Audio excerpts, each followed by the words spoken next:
Tune ఇచ్చాక శాస్త్రి గారికి ఒక ఛాలెంజ్ చేశారంట కదా. దేవేంద్రన్ అని మ్యూజిక్ డైరెక్టర్. అప్పటికి అన్నయ్య గురించి తనకు తెలియదు. సార్ మరి తమిళ్లో అంటే మాకు ఇట్లాంటి చాలా దొరుకుతాయి, చాలా ప్రయోగాలు చేస్తాం, బట్ తెలుగులో ఈజ్ ఇట్ పాసిబుల్? మినిట్స్ లో రాశారు అన్నయ్య.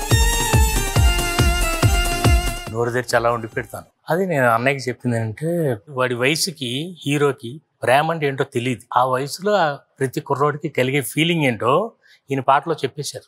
ఎక్కడ ఉన్నా పక్కన నువ్వే ఉన్నట్టుంటుంది చెలి ఇదే మల్లరి. అసలు నువ్వు నాకు నచ్చేవైతే అల్టిమేట్ 3 hours 6 minutes లో చెప్పిందంతా ఆయన 4 నిమిషాల్లో చెప్పేశారు పాట.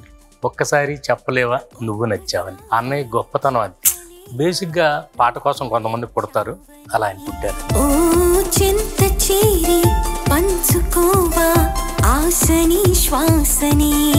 ఏ టాపిక్ అయినా మాట్లాడగలిగిన నిజమైన మేధావుల్లో ఈయన ప్రథముడు. గురజాడ అప్పారావు గారి కన్యాశుల్కంలో గిరీష్ క్యారెక్టర్ ఒక డైలాగ్ అంటాడు, నాతో మాట్లాడటమే ఎడ్యుకేషన్ అంటాడు.